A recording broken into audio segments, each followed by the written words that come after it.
Hazreti Eyyub ala nebiyina ve aleyhissalatu vesselam'ın derman dert çeken gurrunlarından geçen hafta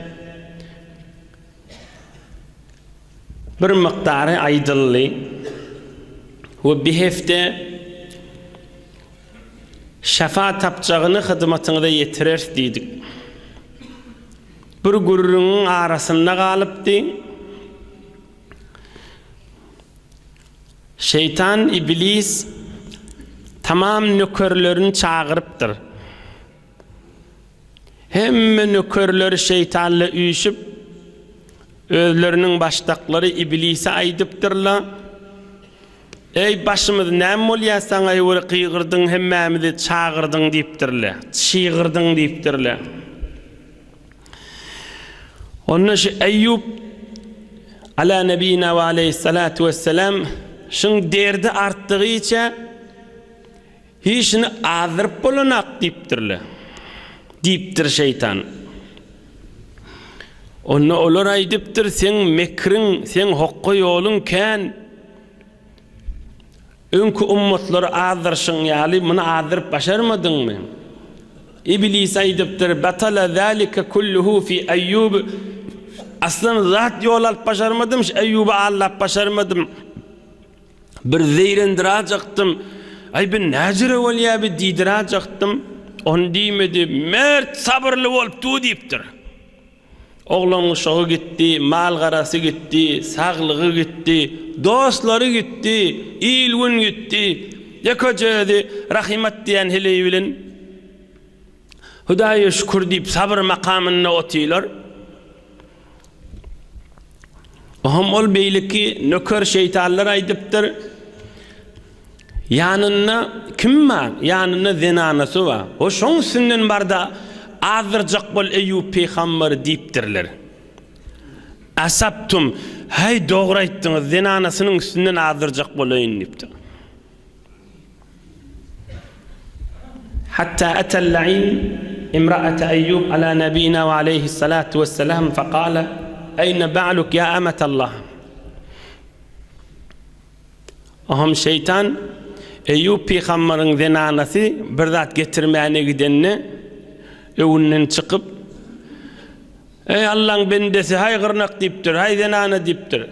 Şeytan Eyyub peygamberiň rahimat diýen zenanasyna hana adamyň hana äriň diýipdir. Huwa hada yahukku quruha. O derdi bilen gaşynyp duran men ärim da diýipdir.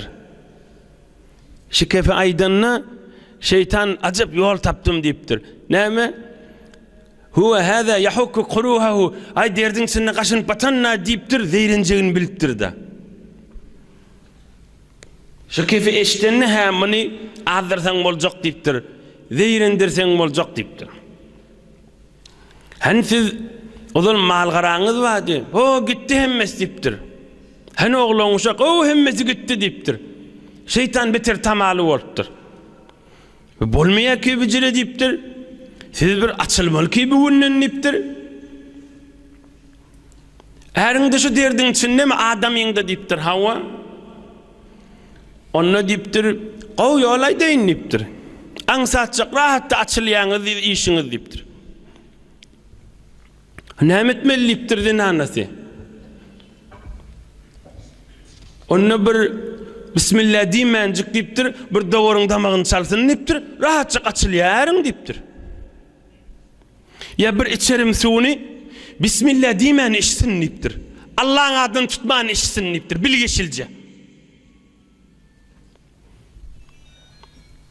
Hudaýyň adyny tutmany bir lokma bir aksym naharisin açylar diýipdir.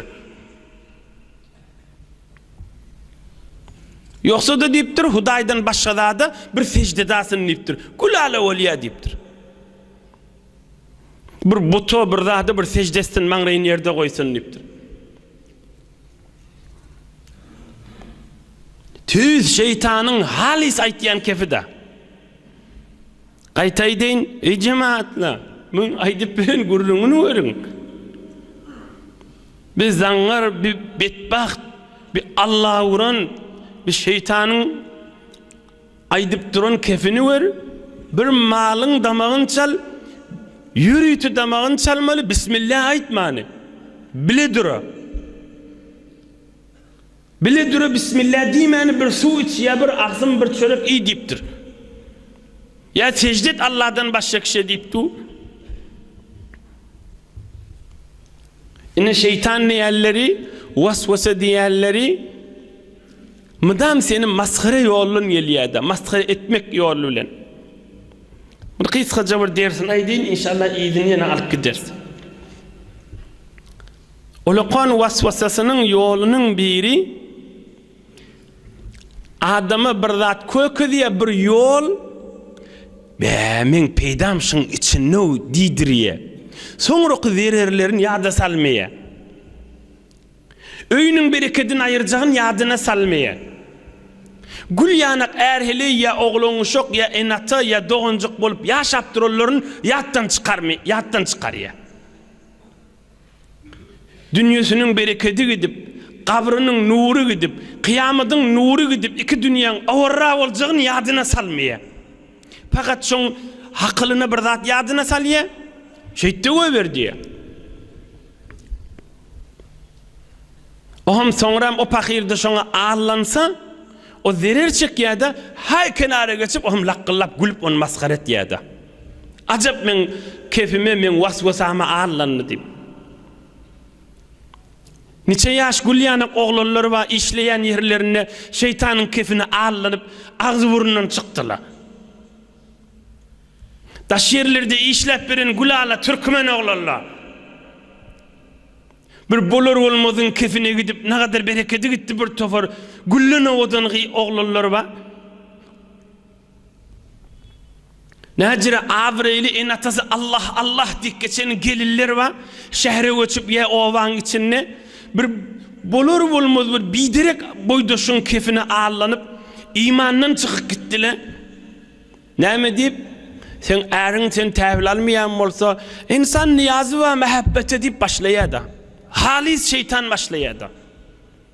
Sen erinden mehabbet görünek insan mehabbete niyazı vaki deyip başlayadı. Sonra mehabbet görüyemem. Ey cemaat sonra mehabbet görüyemem. Ya bir bereketçilik görüyemem. Hudayın huzuruna girip namaz okuymadan galiyemem. Sonra oğlun uşağını gözünden kaçmadan mı? Sonra ulu günahlara müptela olacağını yada salmayan mı? Sonra ölünce günahdan çıkıp bilmeyeceğin yadına salmayan mı? İşte içkin kara yere girecek ve Allah'a cevap verecek, onu yada salmayan mı? Ve kıyamet günü mahşer meydanına Nebi Ekrem aleyhissalatu vesselam ve beylik peygamberler ve hesap kitap onu yada salmayan da. Sen mehabbetini yazın mı diye. Aslında sen zindigin yok ki deyip maskaret başlayadı. Hamanı ulukun hakla itip durun yalet diyedim. Ya sen erin şeyle diye, ya sen zenanan şeyle diye. Onun bir günah, haram zadi yadına salıp, hala işlep veren hem karı olsun, hala hem sayesi olsun, hala beylik her yerden olsun. Katnaş vereni olsun.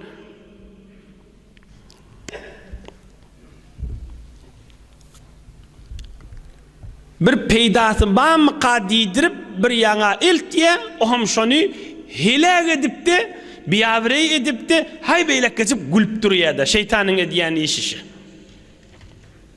Ohum bir vakta şu cürük bir fikri harap olasa A'udhu billahi mineşşeytanirracim aysa koşup gider. La ilahe illallah çalasım aytmasın.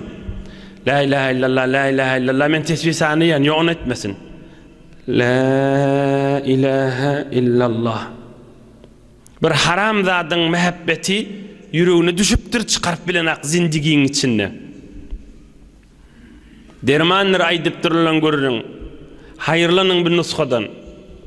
Her günah olsun, her bir bidirek zat olsun yüreğine düşye Qawdat mı kadip yürekten çıkarıp bilmesen inha.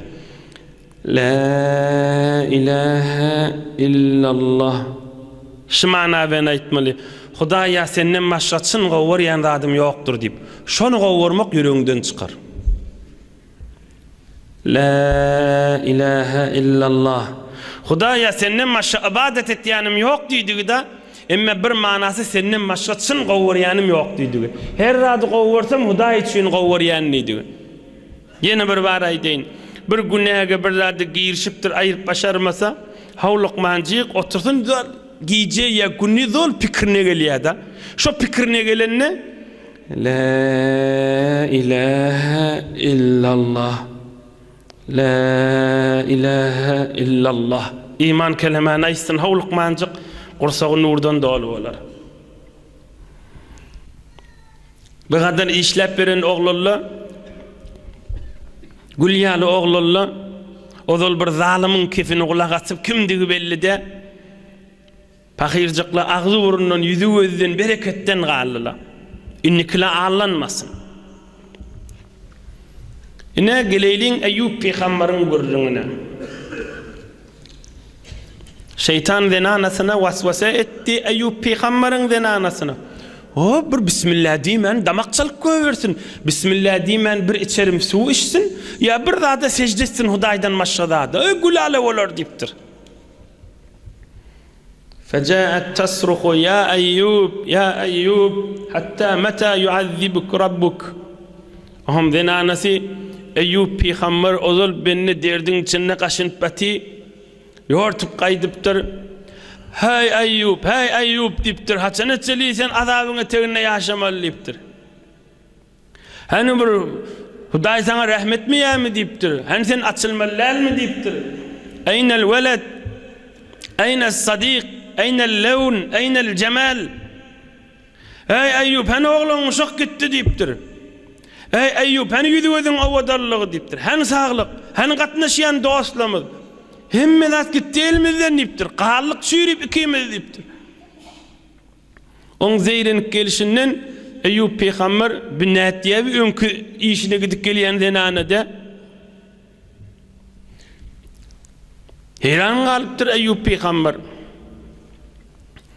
Ona aýdypdyr ey Eyyub dipdir birje malyň damagyny çalyp goberdi dipdir bismillah aýtman dipdir birje içerim suw iç dipdir bismillah diýmän açylýan dipdir ha muny şeytan allapdyr o dipdir ataki adullah fanafakha fik Allah'ın ve imanlıların düşmanı olan şeytan seni yellek göverttir dipdir on kefine ananıpsın ağallaptır sen diptir seni maskara ettir diptir fevecede fiki rifkan feacebtihi sen yuvaşlık bilen zeyrin turşun görüp o sana vasvasa ediptir seni ananıp kabul edapsın diptir minin bolmadı ayal diptir aydenana minin bolmadı diptir vallahi le in şefani Allahu azze ve celle eclidenneke mi'ete celde Eger şunumdan açılasam Allah bilen and etsen seni 100 şallak vurarın diptir. Git yok bol gözüme görünmez tadan diptir. Fa'zibi anni git diptir. Ozul hiç yoldaşı yok. Birce denanası rahimet dip onu qawptir o da gidiptir. Şeytan da minni denanasının üstünden vasvasa edip geldi. Ant da içti, kasam da içti. Önküden meter beri adam derdi artaptırdı. Önküden meter derdi artaptır benden. Ozul kada çörücük, naharcık, sucaz getirip verip içirttiren denanası gittidi. Yani ant da işte Kur'an-ı Kerim'de de baha şuurun. İnşallah işte aydarın.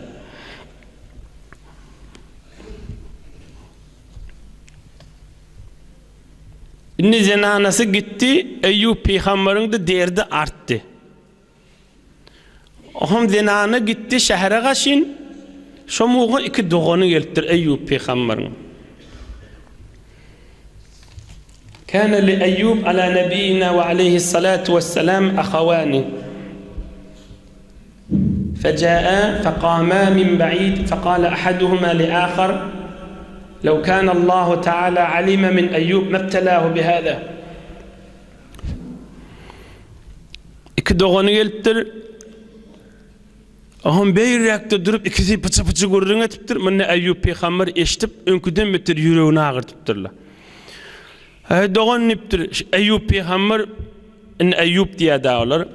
Eyyub öyle bidirek adam da olsa ola hamalı hac deyiptir. Geçen hafta sizlere vurgurun geçendir. O 3 nefer ait diyedi. Şimdi bir iki doğanla şey deyiptir da. Şunu öyle bir kovuluk eden adam olsa bizleri derde düşmeli de deyiptirler. Eyyub peygamber vaqt bir kep doğanımdan bana ağır düşe hatta deyiptir.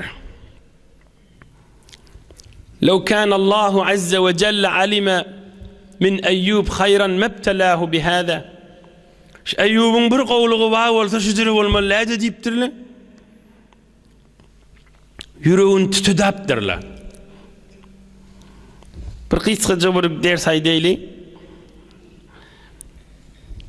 أخرج ابن عساكر كان أيوب على نبينا وعليه الصلاة والسلام يدعو اللهم إني أعوذ بك من جار عينه تراني وقلبه يرعاني إن رأى حسنة أطفأها وإن رأى سيئة أذاعها. Eyyub peygamberin hemişe bir ediyen duası varmış. Näme dua etdiyanmış? Hudaya bir hemsaya bir qoňşyň şerrinden kömek isteyen senden Hudaya. Hudaya bir qoňşymyň zererinden Hudaya senden sana sığınýan, kömek isteyen näjere qoňşy? On gözü meni görüp öti, emma yüreği menden habarly. Gözü görüp öti, yüreği de habarly. Men bir gowy iş isteme, onu bilmen şık bolýar, onu görmen şık bolýar. Onu hiç kim ýanyna aýdanak, men bir gowy goňşym ma dip. Bir ýaňşyp ýazypdy bir zat edasan, inişimden şey tip bäda dip halkyň ýanyna jar çekip bä dipdir. Hudaya şu hemsayaň, şu goňşyň şerrinden sakla men dip dua etýänmişdi kemişe. Hibbat ýaxşylyklary edenini görmen şık bolýar. Aynuhu terani ve kalbuhu yarani. Gözümen görüptü, yüreği de menne deyiptir. Bir qowluklar görenne aydanak deyiptir. Biri ýalňyşyp ýazmaklar görse de, şonu derrew hemsayasyna barıp, qızıl tapan, altın tapan ýaledip, geniş tapan ýaledip, şeýle bolupdyha, şeýle diýha dip, onu derrew barıp aýtdy. Musulmanyň etmeli işi däldir. Kalbinde iman var adamın etmeli ediplerinden, ahlaklarynyň däldir. Allah söýýän nädir be ahlaky? Pak din isteýän nädir? Nebi Ekrem aleyhissalatu vesselam'ın tapşyryp giden zadydyr. Musulmana mehabbetli bolmaly. Aýbyny örtýän bolmaly. Akıl bolsaň, ýaxşy akıl bolsaň, awır eýli kişiniň ýamanyny örtüp ýaýyň ýaxşysyny diýe mahtum bolýan. Allah'nyň dostu mahtum bolýan. Kuddise sirru. Tala bilen ýazyp goýmaly, öýlerde ýazyp goýmaly şunu. Akıl bolsaň, awır eýli kişiniň ýamanyny örtüp ýaýyň ýaxşysyny diýe. Akıl bolsaň, awır eýli kişiniň ýamanyny örtüp ýaýyň ýaxşysyny diýe. Haklyň bar bolsa, musulman bolsaň, bir adamyň aýbyny örtüň. Aýpsız adam boljakmy? Peýgamberim meger her kim bolsun tarap. Sowafymış, işanmış, garaçymış, karmentmiş, ahunmış, her kim bolsun peýgamber adal şol. Ýamanyny örtüp ýaýyň ýaxşysyny. O pahir ýalňyşyp gurrun etip da biriniň aýbyny ay koy bu gurrun koydi, mert bol, erkadam bol. Erkadamdy bağışlan bir hileylik kılık gelişmel kefini idinne gezmek. Köne yaşullar geçiptir. Türkmenin içinde. Biri gelip falan näde deyip gurrun berýärmiş. Falan etti deyip. Inni bir yaşulun içinden geçýänmişdik ka. Ay koy bu gürrüňler innep berme diýip muny gowyanmış. İnnehu Lukmancık barıp başga ýaşulady geňeşýänmişdik. Bäşi jiri gürrüň ma nätmeli bolar diýip. Bäş eýlemi diýip ol oglany, ol zenanaga, ol gelip kep getiren adama kefini inniýärligini belletmeýänmişdikler. 30 ýaşdan geçelle, 40 ýaşa baralla, 40'dan geçelle iman edebilir. Ay koy diýmeli. Akıl bolsaň abreyli kişiniň yamanyny örtüp ýayın ýakşysyn. Cemaat halamın biri eşitsin hala eşitmesin. Şaýtjak kefimi. Hala biri anansın hala ananmasın. Hala kabul etsin hala kabul etmesin. Bir şeýitdirip dagy, bir erkeklik bolup da, bir mert bolup da, ya jowan bolup, ya ýaşuly bolup da. Ha beýtmeň, goý bu gürrüňler agzamaň diýse, kän oturup tesbih sanamadan, 10 gün Recep ay arada tutmadan şun sogab känne Allah'ın ýanyna. Kıyamet gün görersiňiz şol adamlaryň hey dereceleriniň olakanlygyny. Din aýdýamyny. Allah diye bu gürrüňleri.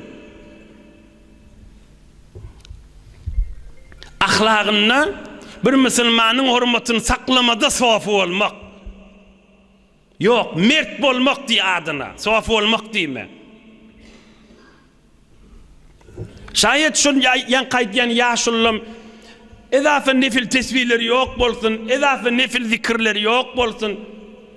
Şayet edafa nefil namaz kan okuymayan bolsunlar. Şayet nefil arada kan tutmayan bolsunlar. Emma ol mertlikleri bilen, ol hakylları bilen, ol dinin mäkan durmaly ýerlerine mäkan durmaklary bilen Allah'ın ýanynda kan dereceler beýikde. Beýiklik isteyen bolsa, izzet isteyen bolsa, Allah'ın ýanynda sogap isteyen bolsa, aýdylan kefi mäkan bellesin. Ay özüm bilerem diýip gece hara arada tutyanmıştık da hamana. Bir kepçiğin mi yerde kep getirenine eline tesbih alıp şeyle mi deyip onu iyiderlap dursa o hiç karadır olur. Yönücü bir adam diye öf işmez Hudaýyň ýanyna. Yönücü bir adam ha. Allah'ın ýanyna öf işip bermer. Ağzı bekli olup da eline tesbih sanap da yeni kefin iyidinle gezip berdi Allah söýmez. Şeyle mi deyip onu öjükdirip odun oklap on kefini kızdırıp deyip onu Hudaýdan gorkmalylar. Allah Zülcelal isteyen nädir mini? Bu gürrüň şundan çürüýme diýen, gara yaplaştırıp, yepleştirip aýdylýan gürrüňler der. Eyyub peýgamberiň 2 doganyny özüň näme diýýeti? 70 ýyl peýgamberlik edip, 70 ýyl ýaxşylyk edip, mydam halkyň garyny doýurup, yalaňaçy donap, ajyk duranyň gaýryny doýurup, bir gece ajyk duranyň garyny doýurmany ýatmandyr Eyyub peýgamber. Indi bir iki nefer näme diýýeti? Ay şuňa diýýär biderek adam bolmaly diýýeti. Gözü kördüm odal ýakşylyklaryny gören akla. Dili almy ýakşylyklaryny aýdan akla. Hani saýraýan dillerimin gowlugyny aýtmaýaly. Hani görer gözümiň gowluklaryny görmändir. Hudaýdan gorkmaly bolar ki adamı Allah bolsa da eýämiz, mälikimiz, halykymız Allah Zülcelal Allah bolmaz. Geçeýliň gürrüňde. Eyyub peýgamberiň zenanasy gitdi. Derd üstüne dert. 2 doganyny gelip bilede bir kef aýtdy. Eyyub peýgamberiň ýüregini ýakapdyr bir kef. Eyyub peýgamber bir rivayette secde gidipdirini. Tamam ahir hat, ahir ýagdaýa bargyllandy. Ennam jany dertden noli. Aham yalwarypdyr. İlahi qad alimta annahu lam yukhalif lisanihi qalbi. 6 däne yalwaranda adından okap bereýin, ýa manasyny aýdyň. İnne Allah'dan şefaat edilecek bolýar. Bir rivayette 7 yıl, bir rivayette 8 yıl, bir rivayette 18 yıl, her gaýsy bolsun. Ey Rabbim eýäm diýipdir. Şu mahaleçeli Yüreğim bir tüysli olup dilim başka tüysli olan nädir diýipdir, özüň bilýän diýipdir. Yüreğim bir tüysli olup dilimde başka tüyslik kepläp o jereden nädir münafıklykla bidireklik, taşıjajyklyk, içimejeklik eden nädirin diýipdir. Welem yettebi qalbi basari. Hudaýa gözüm bir zady görüp yüreğimi şoň ýerine iýberen nädirin diýipdir. Welem yulhini ma malakat yamini. Hudaýa malym pulum kan wagt, malym pulum kantdy diýipdir. Malym mülküm meni azyryp tozuryp, Hudaýa sen ibadatyndan alqalan nädir? Welem akul illa wa ma'i yatim. Hudaýa garip gasarsyz, hor homsuz, yetimsiz taçakda oturan nädirin diýipdir. Hudaýa bir ýeje garnym dok ýatan nädirin diýipdir.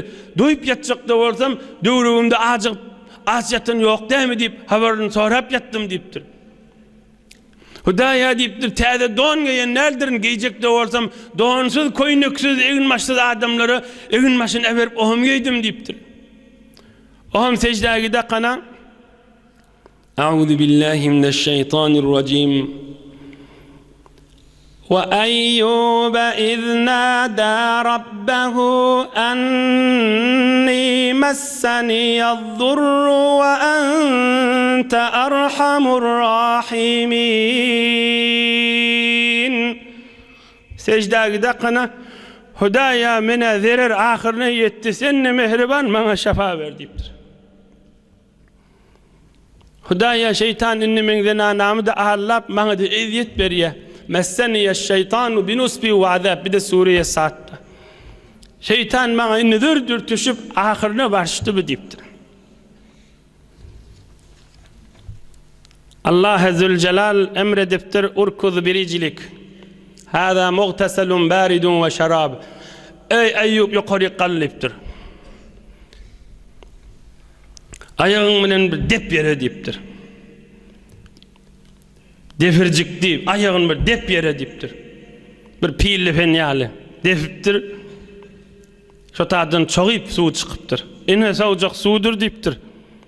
İçersiň içinde dert kalmaz diýipdir. Suwa düşersiň daşyňda gül ýaly bolar diýipdir. Sawjak suw çykypdyr. Eyyub peýgamber Allah Azze Celalyň adyny tutup Bismillahirrahmanirrahim kana içip içinden dert gidip suwa düşüp gülali awadan adam bolyp döwröni wezepdir. Hal ýusgal defäňsine baryp oturupdyr döwröni wezep. Hanin nimin zenanasy ol qahar edip Eyyub peýgamber qawdy oba gidipdi. Ohum zenanasy habar ýok da Eyyub peýgamberden. Faqalat imra'atuhu taradani man akalahu أدعه يموت جوعا أو يضيع فتأكله السباع لأرجعن إليه. Zenanasy وهذه بتر من qaytdım diýipdir. Kim oň naharyn berjek, kim oň agyna bir tutup berjek, kim suwjady bersin. Öze ýaty derdiň içinde. Ve ölama zawalja diýipdir. Ay baraýyny ýanyna diýipdir. Ýortuk qaytypdyr. Tüz imanly, tüz sabırly, tüz Allah'ın söyün bendesi rahimat zenanası. Bir şeytan yönü hazırcak bolup da yan kıvırrınle vallı da. Ve deyiptir. Erim ölamasın deyiptir. Fetekuluhu sibâg itkuş yer gaytam ölse deyiptir. Yortuk gaytıptır. Eyyub peýgamber görüpdir hal zenanası yortuk gelýär. Yoğun gelipdir. Eyyub peýgamberiň hemişek bolýan yerini görse adamsy ýok. Men görüp aglama durupdyr. Eyyub peýgamber de gözläp duran وهابت صاحب الجمال أن تسأل عنه هي أودن adamma onun soramağı da hayat hanışta da adam mat diyecek bolýanmamyl çekinýänmamyl. فدعاها أيوب على نبينا عليه الصلاة والسلام ما تريدين يا أمة الله عز وجل فبكت وقالت أريد ذلك المبتلى الذي كان ملقى لا أدري أضاع أم ما فعله. Eyyub peýgamber aýdypdyr. Allah'ın bendesi näme gözleýän diýipdir. belletmenler häzir özüne. Onu denanı sayıttır. Ştada yatan bir meriz vaht diptir, neçe il yatı diptir. Şon tapmanın onu diptir, bir şehre var gelyen çehem yok diptir. Ölü mıkam şu diptir, bağ mıkam diptir. Ma kana minki. Eyyub peygamber ayıptır, sen hemen veliye doğru diptir. Febeket ve kalet bali. O mağlab, ola men erimdi diptir. Ben şon denanı sıdım diptir. Eyyub peygamber ayıptır. Ve hal ta'rifinehu iza ra'aytihi. Şon görsen tanıyorsun mu diptir. Denanı sayıptır. Ve hal yakhfa ala ahadin ra'a. Kim tanıymayacak yakası belli dertli Eyyub diptir. Eyyub peygamber gülüptür oham. Oham denanası ayıptır. Sen görmedin mi şol adam gülüyen diptir. Onu tanıyorsun mu diptir. Aham Eyyub peygamber'in denanası yoşluk bilen gözleptir. Gülen ne edilse ne halıdı diptir. Sana mengdeşler adamdı canı sağ olsa diptir. Kâle Eyyub ala nebiyina ve aleyhissalatu vesselam fe inni Eyyub ve inni eta'tullaha azze ve celle ve da'avtuhu feredde aleyhem ma tereyne. Ayal boşluk men Eyyub diptir. Allah-u Zülcelal'ın diyenin ettim. Hudayda çağırdım, sabır makamını geçirdim. Allah-u Zülcelal gül şefa verdi. Sabır makamını geçirdim. Allah-u Zülcelal gül şefa verdi. Sabır makamını geçirdim. Allah-u Zülcelal gül şefa verdi diptir. Mahşerlik hoşluk boluptur. Ve vehebna lehu ahlehu. Allah-u Zülcelal gaytadan oğlunu şok verdidir.